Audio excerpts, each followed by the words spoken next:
Finally finally আমার ছোটবেলার স্বপ্ন পূরণ হবে। কি এক্সাইটেড আমি আজ। ছোটবেলা থেকে সবাই ডক্টর ইঞ্জিনিয়ার হওয়ার স্বপ্ন দেখে, আর আমি বিয়ের।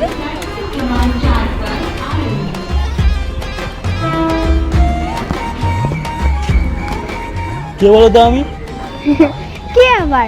আমার 7 নম্বর বয়ফ্রেন্ড। কি বললে তুমি? 7 নম্বর বয়ফ্রেন্ড? তার মানে এর আগে তোমার আরো 6 জন ছিল।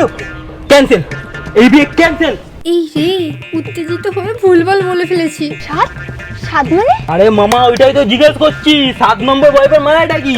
তার মানে এর আগে তোমার নিশ্চয়ই আরো 6 জন সাথে চক্কর ছিল।